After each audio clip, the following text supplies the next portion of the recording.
Saan na tayo? Sa pagpapasalamat. Papasalamat tayo sa PDP. Ating mga kandidato sa PDP. Aabot tayo dyan mamaya. And syempre, kailangan natin magpasalamat kay Pastor Apollo Kibuloy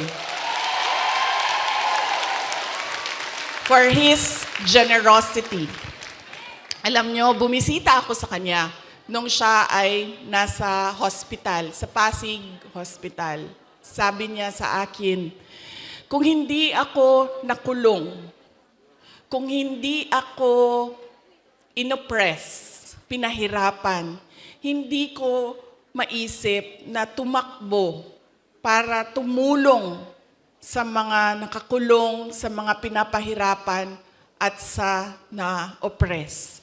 Sabi niya, tama lang na ganito ang nangyari dahil naliwanagan ako at napaabot sa akin ang mensahe na kailangan kong tumakbo bilang senador para tumulong sa mga nahihirapan at pinapahirapan.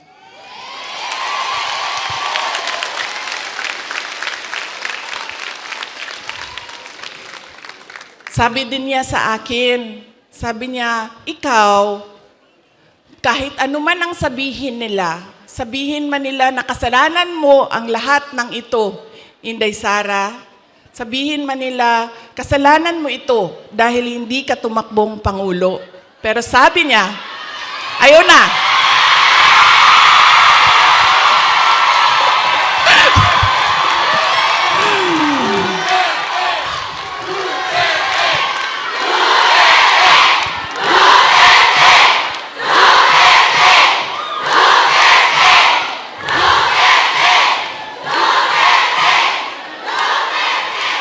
Pero sabi niya, makinig tayo kay Pastor Apollo Kibuloy.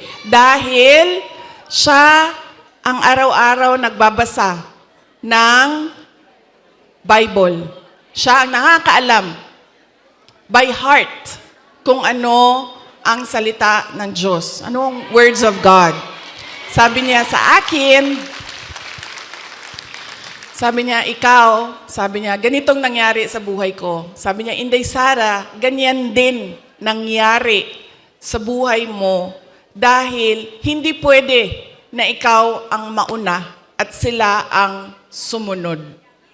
Dahil wala ng katapusan.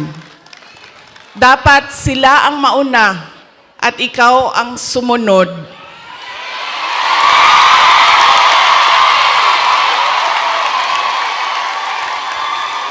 Para matigil na at hindi na paulit-ulit ang kahirapan sa ating bayan.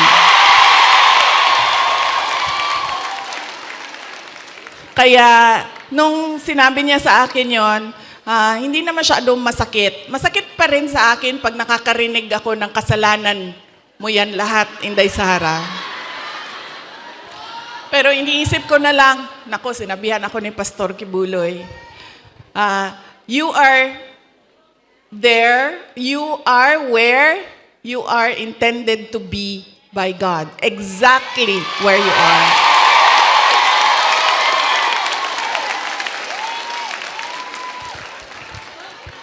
So yaan po, hindi pa ako nangalahati sa pagpapasalamat ko kaya bilis-bilisan natin. Hanggang anong oras ba ako pwede, sir? Go lang daw. Go. Ay, hindi kami pwede mag-abot ni PRD kay kasabon na pud ko oton.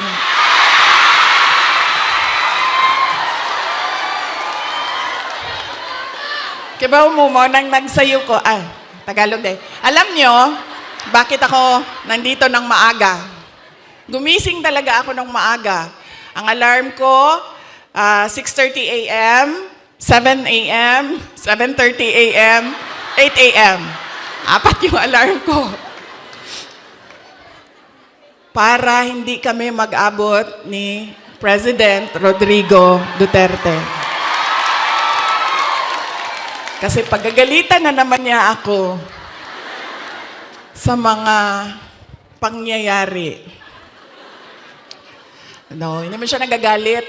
Actually, mabait. Kumalma na si PRD nung medyo nagka-edad na siya. Mahal ko kayo.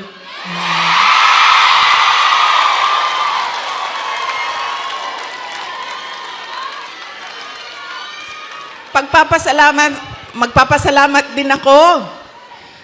Thank you po ako. Kagabi po, merong mga kababayan natin na nasa hotel. Hotel. Kayo ba yun, ma'am? Opo.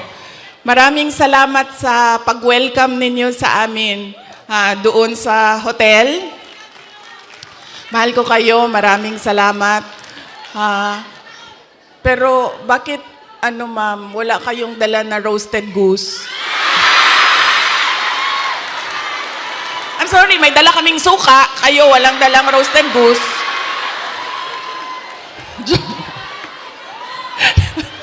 Joke lang.